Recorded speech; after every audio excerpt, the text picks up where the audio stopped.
war does not usually leave room for laughter. On the battlefields of Europe during World War II, laughter was a luxury few soldiers ever experienced. Yet on one frozen morning, surrounded by armed German troops, one captured American soldier did something that stunned everyone watching. He laughed.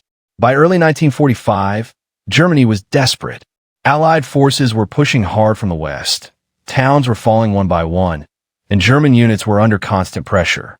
Prisoners were common now, and most were broken men, exhausted, hungry, resigned to captivity. But this man was different.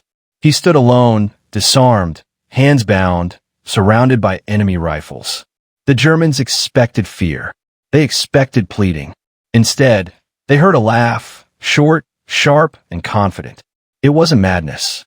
It wasn't panic. It was something far more dangerous. Moments earlier, he had been fighting alongside his unit in the chaos of close combat. Smoke choked the air. Gunfire echoed between ruined buildings. Confusion ruled everything. When ammunition ran low and orders collapsed, he was overrun and captured in the mess of war. The German soldiers saw only a lone prisoner. What they did not see was a man who had already made a decision. In training camps years earlier, soldiers were taught that hesitation gets you killed. That when opportunity appears, you take it without thinking. This man had lived by that rule. And now, standing in captivity, he noticed something the Germans had missed. They were relaxed. Their rifles were slung casually. Some stood too close. One soldier turned away. Another laughed back, mocking the prisoner. They believed the danger had passed. They believed the fight was over. They were wrong. Because war is not decided by numbers alone. Sometimes it is decided in seconds. Sometimes it is decided by one man who refuses to accept the role of prisoner. And in the next 45 seconds, the meaning of that laughter would become horrifyingly clear. The first movement was so sudden that no one understood what was happening. One moment he was standing still, hands bound, a prisoner. The next, he was in motion. He lunged forward with explosive force, driving his shoulder into the nearest guard. The impact knocked the man off balance, his rifle slipping from his grip before he even realized what was happening. In thefts by seconds, hesitation became death. The American tore the weapon free, spinning as another German reached for his sidearm. There was no warning shot, no shouted command, just raw survival instinct taking over. The first shot rang out at point-blank range. The soldier who had been laughing seconds earlier collapsed without a sound. Panic erupted instantly. Shouts filled the air. Boots scrambled on frozen ground. But chaos works both ways. And in chaos, training decides who lives. The American moved like someone already dead, like a man who had nothing left to lose.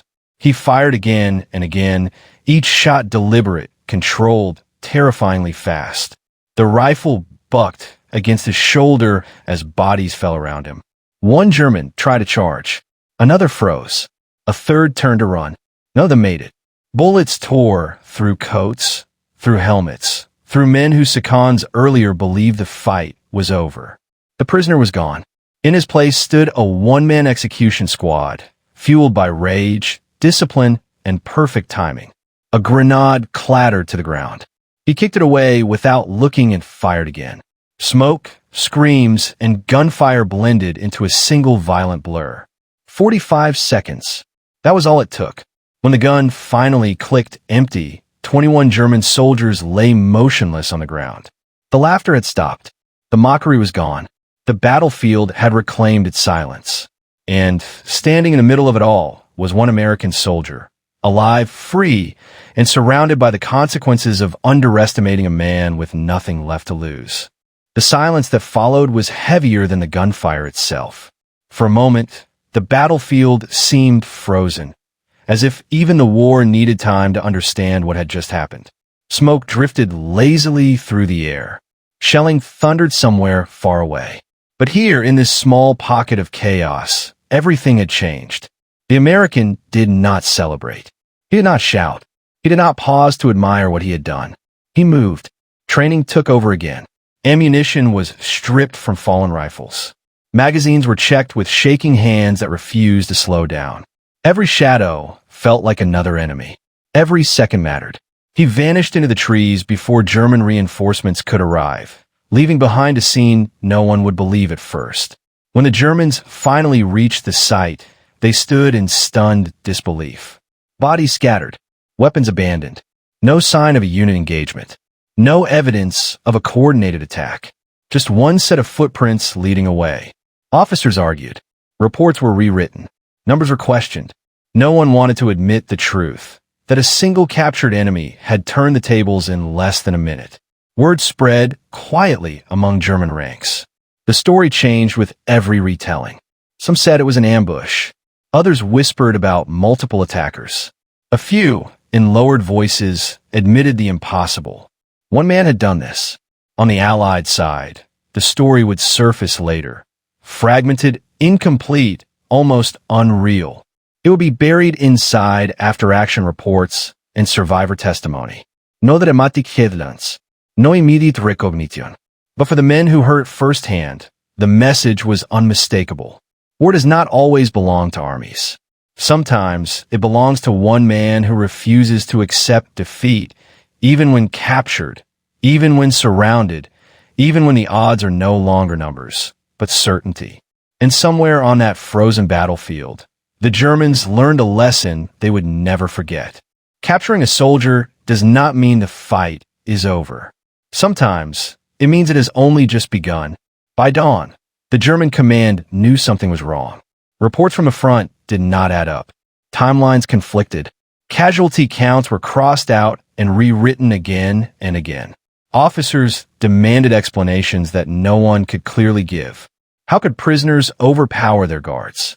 How could 21 men be killed in less than a minute? And how could a single American vanish afterward without a trace? At first, commanders assumed exaggeration.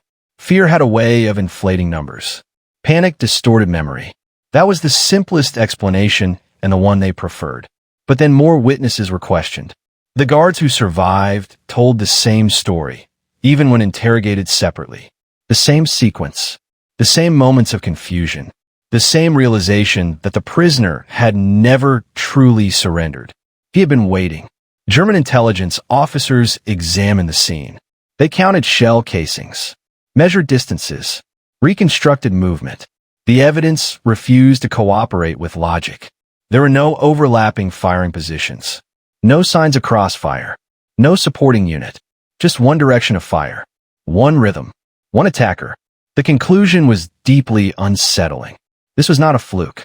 This was training, discipline, and resolve operating at the absolute edge of human capability. 4 German soldiers nearby, morale took a quiet but noticeable blow. Jokes stopped. Conversations lowered in volume. Guards tightened restraints. Prisoners were watched more closely than ever before, because now they understood something terrifying. The enemy was dangerous not only when advancing, but even when captured. Every American soldier was suddenly viewed with suspicion. Calm behavior felt like deception. Silence felt like preparation. The battlefield had not just claimed lives that night. It had planted doubt.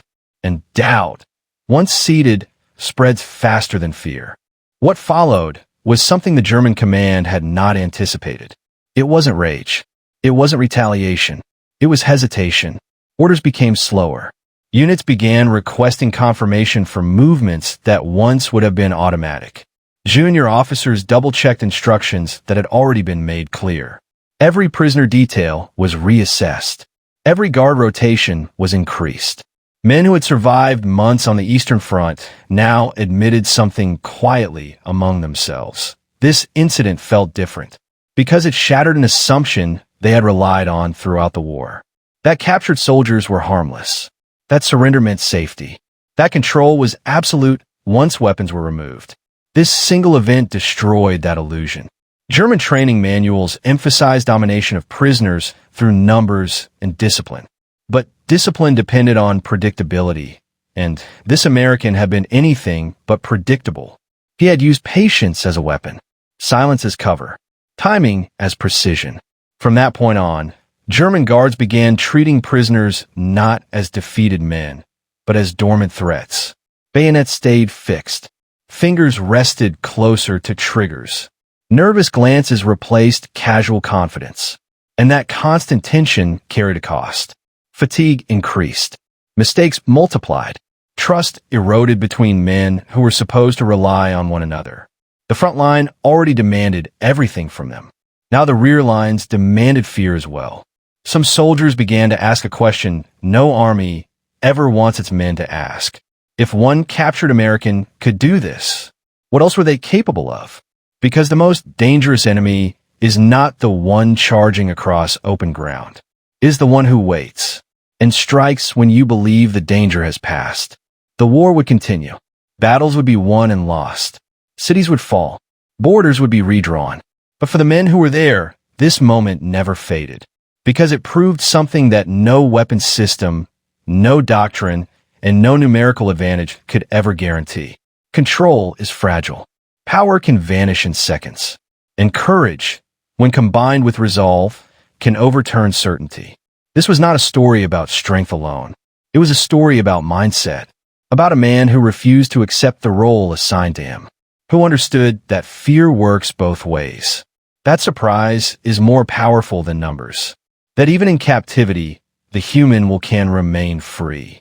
For the Germans who witnessed it, the lesson was unsettling. Victory was no longer just about territory or firepower.